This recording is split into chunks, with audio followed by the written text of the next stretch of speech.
Assalamualaikum warahmatullahi wabarakatuh. Selamat siang semua. Mohon izin memperkenalkan diri. Saya Agung Nugraha, peserta CPNS Kemenhub 2025, gelombang 4, angkatan 27, kelompok 1. Dan di sini saya tidak sendiri, saya ditemani oleh teman saya.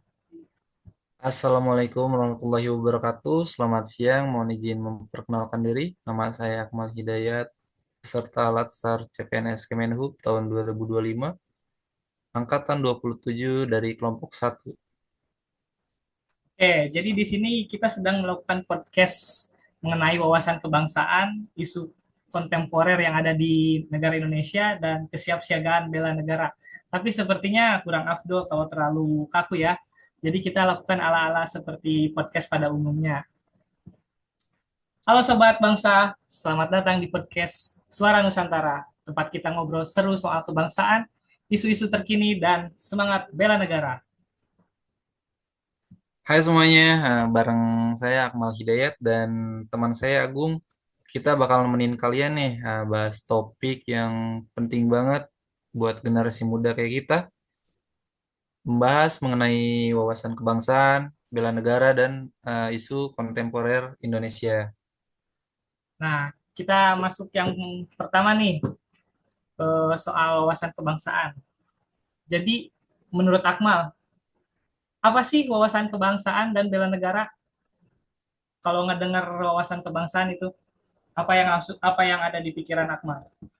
Eh, Kalau menurut saya sih, Gung, langsung teringat Pancasila, Bhinneka Tunggal Ika, dan pentingnya rasa cinta tanah air.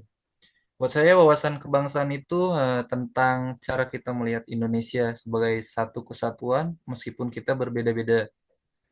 Sebagai contoh, saya yang mungkin berasal dari Jawa Barat, mendapatkan penempatan di Kalimantan ini.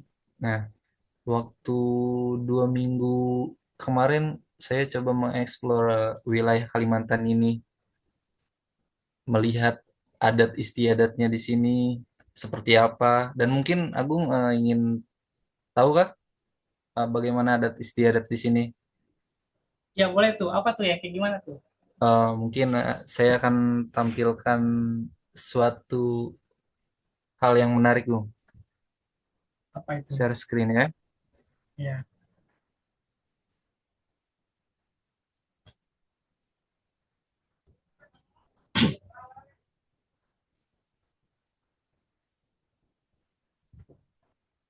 Nah, ini dia, Gung. Pakaian adat istiadat Kalimantan Timur. oh keren juga ya. Nah, waktu maaf, mungkin adat Kalimantan ya, karena Dayak itu kan di seluruh Kalimantan mungkin ya. Oh iya. Saya juga belum terlalu mengeksplor semuanya, tapi menurut saya menarik sih dari pakaian adatnya, sama seperti halnya di Jawa Barat seperti itu. Mungkin Agung ada tambang tanggapan mungkin di Iya sih, adat istiadat di saya penempatan lihat Agung seperti apa kah? saya lihat ini cukup menarik ya.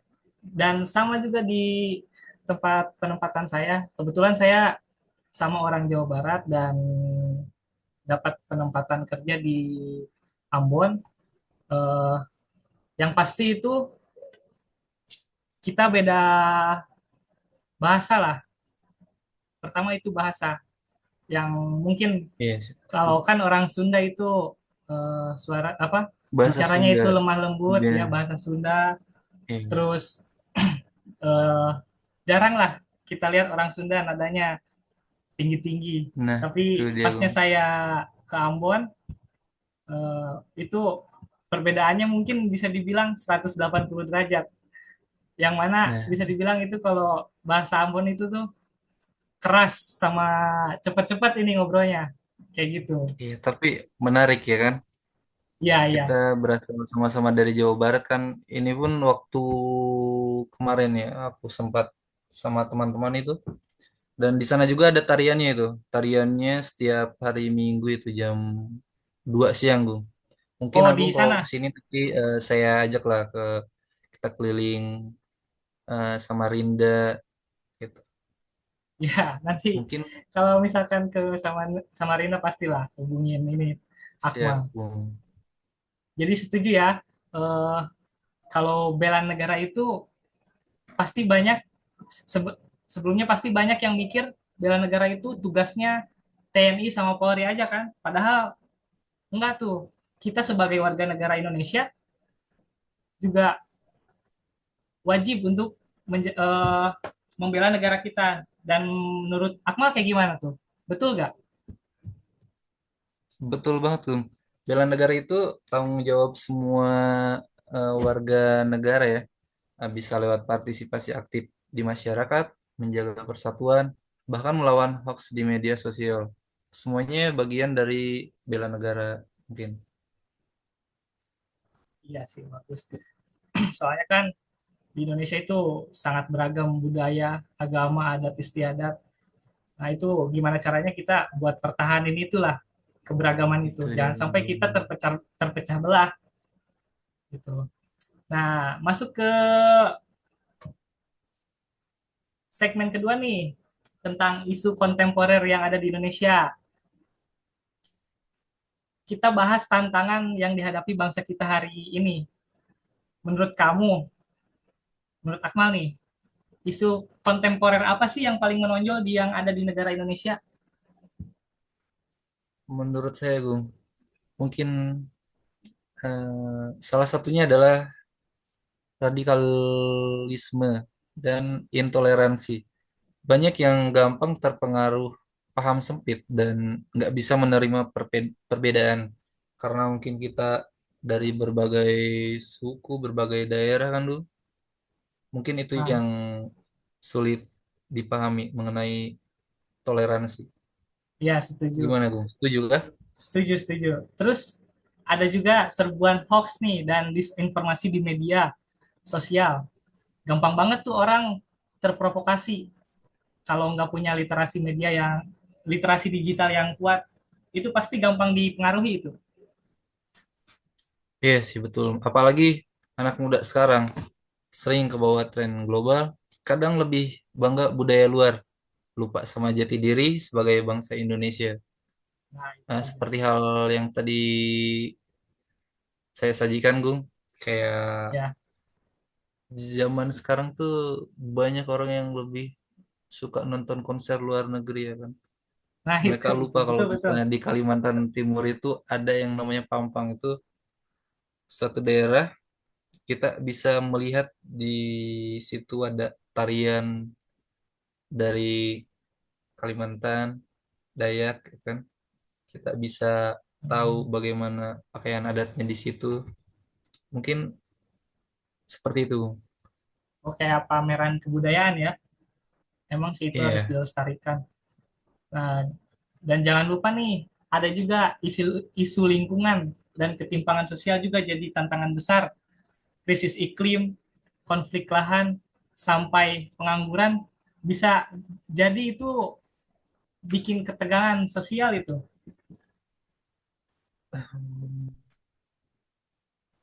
Iya. Nah, terus masuk lagi nih ke Apa segmen nih? Bahas selanjutnya nih. apakah? Kita bahas tentang kesiapsiagaan bela negara. Nah, Siap-siap.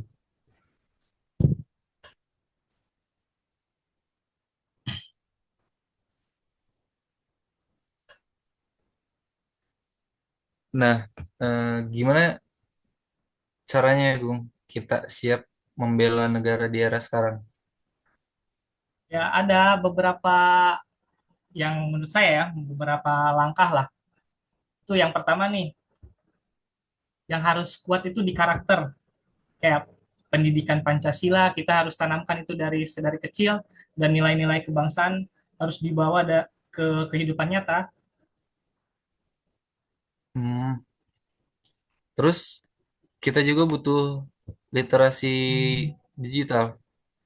Anak muda harus kritis, jangan asal share berita. Kita harus jadi penyaring bukan penyebar hoax. Ya betul. Jangan lupa juga bela negara itu bisa juga lewat ekonomi. Kita beli produk-produk lokal, bangga dengan produk lokal, kita dukung UMKM setempat, dan jadi pelaku ekonomi mandiri. Itu juga bentuk dari kedaulatan. Saya setuju sih, Gung. Apalagi yang tadi kamu bahas mungkin mengenai produk lokal ya. Ya. Karena banyak sekali contohnya seperti mungkin Agung Jawa Baratnya di daerah mana, Gung? Kalau saya daerah Ciamis nih. Agung tahu Garut kah? Nah itu Garut, Garut tahu-tahu. Nah, nah, Garut tuh kan dia punya produk lokal seperti jaket kulit itu bagus banget tuh kualitasnya itu. Tahu kan? Iya, iya. Betul, betul sekali itu. Garut terkenal dengan jaket kulitnya kan. Dan juga ini Itu. apa? Makanan khasnya itu dodol, dodol Garut. Itu kan udah Nah, mulai apa ya istilahnya ya? Terkenal lah di apa? Telinga-telinga orang yang di luar Jawa Barat. itu dia. Dan kalau punya waktu dan tenaga ikut pelatihan bela negara atau organisasi sosial, itu juga keren banget kan? Kayak Iya, betul. kita siap siaga untuk bela negara. Menurutku sih seperti Iya. itu. Jadi sobat bangsa, dari obrolan kita hari ini nih, semoga semakin sadar kalau wawasan kebangsaan dan bela negara itu bukan cuma teori, tapi aksi nyata. Bener banget sih. Mari kita rawat keberagaman, lawan provokasi, dan jadi generasi yang siap membela bangsa dengan cara yang cerdas dan damai. Oke, mungkin sampai di sini dulu pembahasan kita pada hari ini. Terima kasih nih udah teman-teman udah mau dengerin episode kita kali ini. Jangan lupa tunggu kebersamaan kita di video-video selanjutnya. Oke, Saya dan sampai Akmal jumpa di undur episode diri. selanjutnya. Ya, Merdeka Indonesia, kuat karena kita bersatu. Merdeka! Merdeka. Baik, wassalamualaikum warahmatullahi wabarakatuh.